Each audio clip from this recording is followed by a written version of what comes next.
এর আগে তোমাদেরকে আমি 159 পৃষ্ঠা অব্দি শিখিয়েছি। আজ শুরু হবে 160 পৃষ্ঠা থেকে। 160 পৃষ্ঠায় কি বলছে? 10, 100 ও 1000 জনের মধ্যে সমান ভাগে ভাগ করে।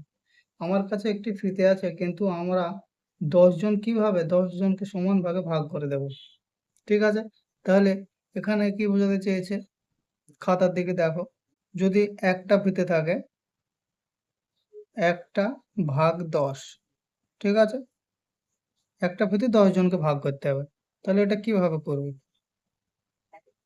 কোনো একটা পূর্ণ সংখ্যাকে ভাগ করা, 10 দিয়ে, 100 দিয়ে, 1000 দিয়ে ভাগ করা খুবই সহজ। কারণ এই ধরো 1 আছে, এটার নিচে 10 আছে, তাহলে এটা সমান সমান যখন দশমিকে নিয়ে যাব, তাহলে কি করে বুঝবো? এই যে শূন্যটা আছে না, এই শূন্য, একটা শূন্য আছে, তার জন্য একটা সংখ্যার পর দশমিক দেবো, তাহলে দশমিক 1 হয়ে যাবে। বুঝতে পারলে? তাহলে এক একজন কত অংশ পাবে? দশমিক 1 অংশ করে পাবে।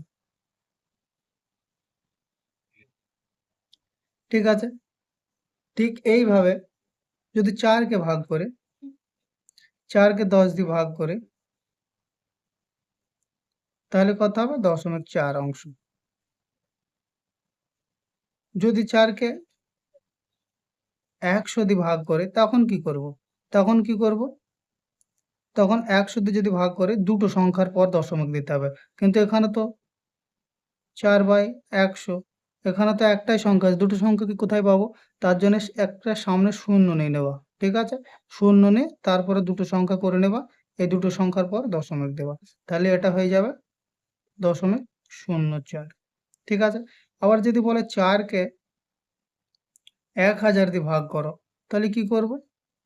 ঠিক ওইভাবে 4/1000, আমার তিনটি সংখ্যার পর দশমিক দিতে হবে। তাহলে 4 আছে অলরেডি একটা সংখ্যা, তাহলে দুটো শূন্য নিলে তিনটি সংখ্যা হয়ে গেল, তাহলে তিনটি সংখ্যার পর দশমিক, তাহলে সমান সমান 0.004 হয়ে যাবে। ঠিক আছে, তার জন্য এবারে এইভাবে লিখি। এবার লিখি, 12টা অঙ্ক আছে এর মধ্যে, এবার লিখিতে 12টা অঙ্ক আছে। এবার 12টা অঙ্ক খুবই সহজ, এগুলো দেখে নাও, করে দিচ্ছি আমি একেবারে। প্রথমেরটা কি আছে? 7/10, 7/10, তাহলে সমান সমান কত হবে? 7/10। তাহলে ঠিক ওইভাবেই একটা শূন্য আছে, যখন একটা সংখ্যার পর দশমিক দেবো, তাহলে 0.7 হয়ে গেল। তারপরেটা আছে 7/100, তাহলে সমান সমান কত হবে? 100/7। এটাকে দশমিকে নিয়ে গেলে কি হবে? 7 লিখে দিলাম, তারপরে দুটো সংখ্যা করে নিতে হবে, দুটো সংখ্যা করে নিলাম, দশমিক দিয়ে দিলাম, হয়ে গেল। তারপরেরটা কি আছে? 7/1000। ঠিক ওইভাবেই 7 লিখলাম, তিনটি সংখ্যা করতে হবে, তিনটি সংখ্যার পর আমাকে দশমিক দিতে হবে, তাহলে তিনটি সংখ্যা হয়ে গেল, দশমিক দিয়ে দিলাম, তাহলে হয়ে গেল এটা। তারপরেরটা কি আছে? 8, 8/10 সমান সমান 8/10 সমান সমান 0.8। 8/100 সমান সমান 100/8 সমান সমান 0.08। তাহলে 8/1000,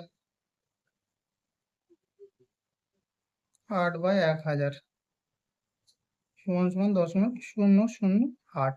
বোঝা গেল? তারপরে 9-এরটা করে দেওয়া আছে, সেম ওইভাবে 9/10, তাহলে 9/10 সমান সমান 0.9।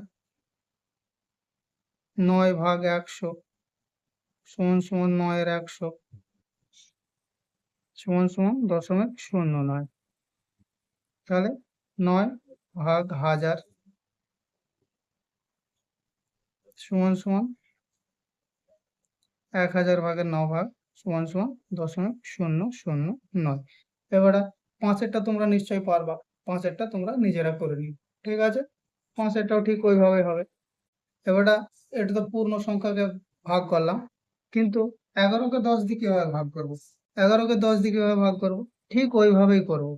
এই যদি 11/10 থাকে, যে কোনো এই 10, 100, 1000 দিয়ে ভাগ করা খুবই সহজ। তাহলে এটা কত হবে?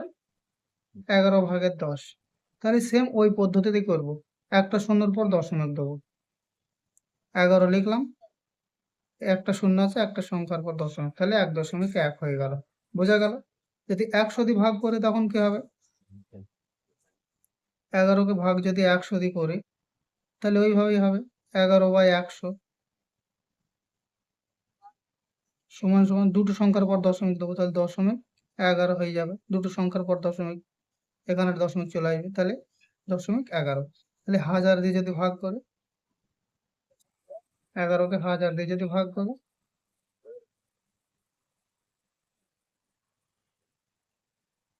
ঠিক ওইভাবে তিনটি সংখ্যা করে নেবো। এখানে দুটো সংখ্যা আছে 11, তাহলে শূন্য দিয়ে তিনটি সংখ্যা করে নেবো, দিয়ে এখানে একটা দশমিক দেবো, তাহলে 0.011 হয়ে যাবে। বুঝতে পারলে? এটাই হলো বিষয়।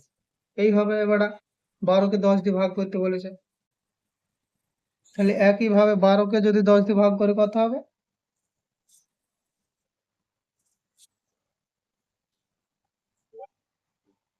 সমান সমান 12/10।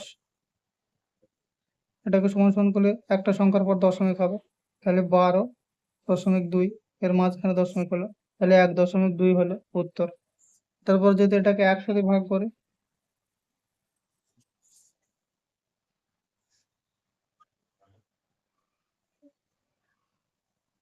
তাহলে দুটো সংখ্যার পর দশমিক হবে, তাহলে 0.12 হয়ে যাবে। তারপরে যদি 1000 দিয়ে ভাগ করে,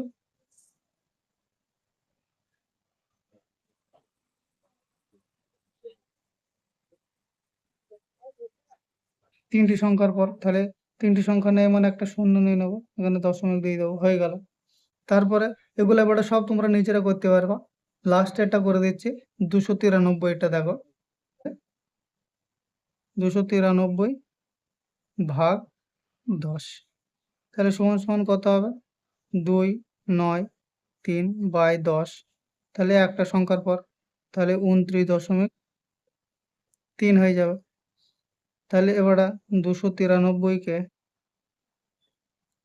293/100, তাহলে কত হবে? 293/100, দুটো সংখ্যার পর দশমিক, 2 দশমিক কত হবে? 93। এবার 293/1000 যদি করি, তাহলে এটা কত হবে? 293/1000 সমান সমান 0.293। বোঝা গেল? ওটা পয়সাকে টাকায় নিয়ে যায়। পয়সাকে টাকায় নিয়ে যায়, তোমাদের তো শিখিয়েছিলাম যে 100 পয়সায় 1 টাকা হয়, আর 1 টাকা সমান সমান 100 পয়সা হয়। তাহলে এগুলোকে নিজে চেষ্টা করা তো খুবই সহজ। 5/100, তাহলে সমান সমান কত টাকা হবে? তাহলে এখানে 5/100 সমান সমান 0.05 টাকা। বুঝলে? 21/1000, এটাকে কত টাকা হবে দেখো, তাহলে সমান সমান 21/1000, তাহলে তিনটি সংখ্যা করে নিতে হবে, 0.21 টাকা। ওটা গয়েরটা,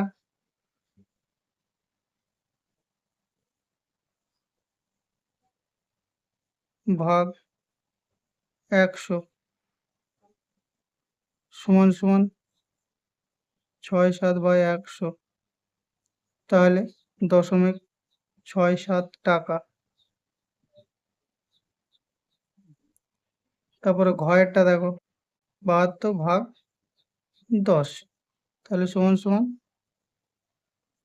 72/10 সমান সমান কত হবে? একটা সংখ্যার পর দশমিক, 7.2 টাকা। বুঝতে পারলে? তাহলে এগুলো সব করতে পারবে এবার নিজে নিজে, নিজে নিজে সবই করতে পারবা। আর আর বর্গীর জটটা করে দিচ্ছে দেখো, 410/10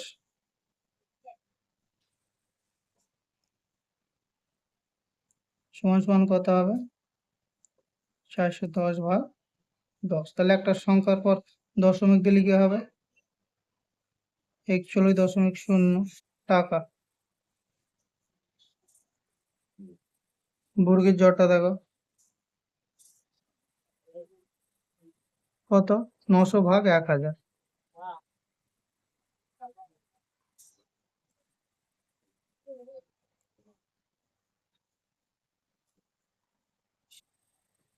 তাহলে কত হবে?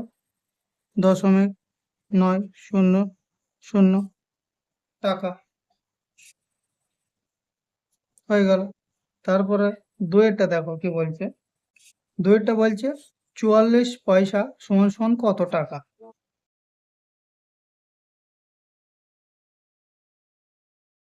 তাহলে আমরা জানি 100 পয়সা সমান সমান 1 টাকা। তাহলে 44/100।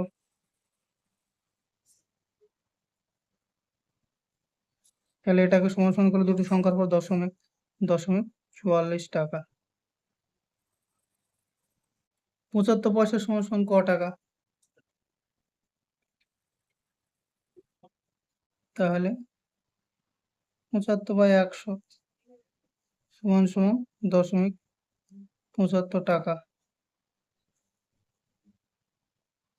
4 নম্বরেরটা কি বলছে? 50 পয়সা সমান সমান কত টাকা?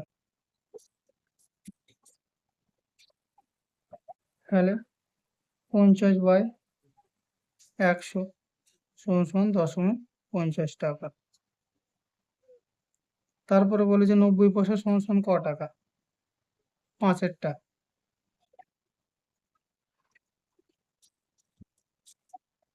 90/100 সমান সমান 0.90 টাকা। ঠিক আছে, 161 পৃষ্ঠা হয়ে গেল। আশা করি বুঝতে পেরেছ। এরপরে তোমাদের শেখানো হবে জ্যামিতি।